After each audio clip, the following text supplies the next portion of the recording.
All right, today we're jumping into a really interesting local fight happening down in Boca Raton, Florida. It's a story about what happens when a controversial development project sets off a major firestorm.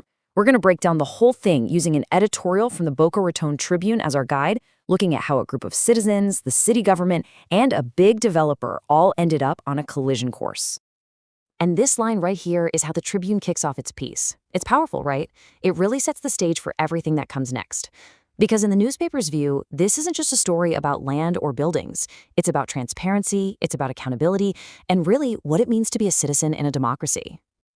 So what was this fight actually all about? Well, at its heart, this was a massive battle for the soul of a neighborhood. A new development was proposed that, basically put some beloved community treasures on the chopping block, and that's what lit the fuse. Okay, so to really get what's going on here, you need to know who the key players are. First, you've got the developer, Frisbee-Terra, who's pushing the project. Then you have this grassroots citizens group called Save Boca, who popped up to fight it. And kind of stuck in the middle, Boca Raton City Hall, who the Tribune accuses of basically staying silent and using spin instead of engaging. And what exactly was at stake? I mean, we're not just talking about any old patch of land. This was a cherished green space, home to these incredible, century-old banyan trees. If you know Florida, you know how iconic those are. The plan even touched the sacred grounds of Memorial Park, which the Tribune argues should never, ever have been on the negotiating table in the first place. So, with all this opposition bubbling up, how did the city government handle it? Well, the editorial is, let's just say, highly critical of their approach. The paper claims that instead of having an open, honest debate, City Hall chose a strategy of avoidance and spin, pretty much trying to manage public perception instead of actually talking to people. And this slide really shows you the disconnect. On one side, you have City Hall's playbook, as the source describes it, rehearsed speeches, these kind of vague promises, and just convenient silence. But on the other side, you have the citizens with very real, very specific worries. Their green space was threatened, those historic trees were at risk, and they just felt like nobody was listening. It was like they were speaking two completely different languages. So, with what felt like a leadership vacuum, who do you think stepped up? This is where the story pivots. A group of citizens decided, hey, if our elected leaders aren't going to fight for us, we're just going to have to do it ourselves. And the editorial is crystal clear on this point. It says if the project was ultimately changed for the better, the credit doesn't go to the mayor or the city council. Nope. It goes squarely to this citizen group, Save Boca. They're really painted as the heroes of this whole story. So how'd they pull it off? The Tribune breaks down their strategy into three key parts. First, they gave citizens a voice, building a platform for people who felt their leaders had gone silent. Second, they exposed contradictions in the official story, just hammering away with facts and persistence.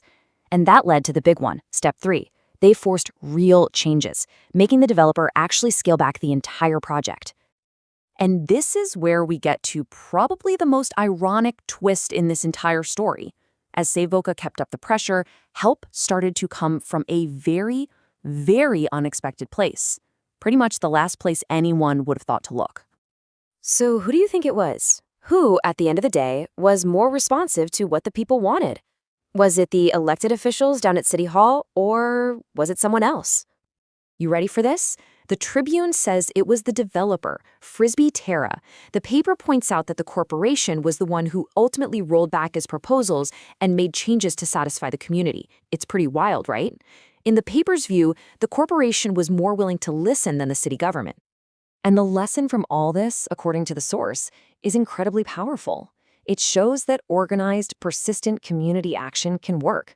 When people get together, speak with one clear voice, and just refuse to be ignored, they can actually make change happen, even when they're up against major corporate interests.